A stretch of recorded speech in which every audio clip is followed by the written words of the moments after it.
২৭তম মতুয়া মিলন মহোৎসব কল্যাণীর চর বীরপাড়ায় বিশ্বের সাম্যবাদ, ভ্রাতৃত্ব ও মানবতা ধর্ম প্রতিষ্ঠার লক্ষ্যে মানবতাবাদী সুদক্ষ সনাতন মতুয়া ধর্ম প্রতিষ্ঠায় বিশ্বব্যাপী চাই ধর্মীয় ঐক্য, জাতীয় সংহতি, আর্থিক ও মানব জাতির কল্যাণে ঈশ্বর দর্শনও একটি পথ। আগামী ১৬ই ডিসেম্বর থেকে কল্যাণী চর বীরপাড়ায় অনুষ্ঠিত হতে চলেছে ২৭তম মতুয়া মিলন মহোৎসব। এই মহোৎসব ঘিরে বিভিন্ন অনুষ্ঠান অনুষ্ঠিত হবে মূল মঞ্চে। সমগ্র অনুষ্ঠান পরিচালনা করবে ভক্তজন সেবা সংঘ। আসুন জেনে নিই এ বিষয়ে সেবায়িত সোনা গোসাই ঠিক কি জানাচ্ছেন।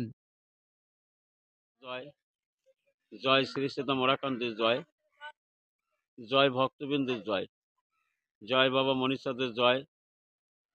আজকে কল্যাণী সীমান্ত চরবীরপাড়া গ্রামে যে জায়গাটায় আপনারা শ্রীহরি মন্দির এবং মহামিলন মেলার উৎসবের যে প্যান্ডেল দেখছেন, এই উৎসবটা ২৭তম বছর ধরে কল্যাণী সীমান্ত বিভিন্ন প্রান্তে হতো। দীর্ঘ ৩ বছর ধরে মেদ্দা পরিবার তারা যৌথভাবে আমাদের এই ঠাকুরের নামে কিছু জমি দান করেছে। সেই জমিতেই আমরা শ্রীহরি মন্দিরের কাজ শুরু করেছি। কেবা ৩ বছর ধরে ২৭তম বছর ধরে উৎসবটা হচ্ছে। ৩ বছর জন্য এবং ভক্ত সেবা করানো, ভক্ত সেবার সাথে জড়িত থাকার জন্য আমরা এই মিলন মেলার আয়োজন করার চেষ্টা করি প্রত্যেক বছর।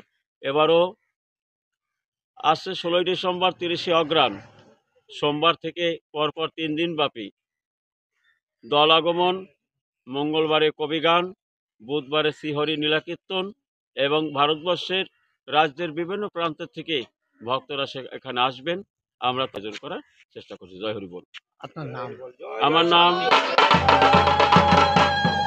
আমার নাম সনাতন মজুমদার, বাবা শ্রী সুনীল মজুমদার।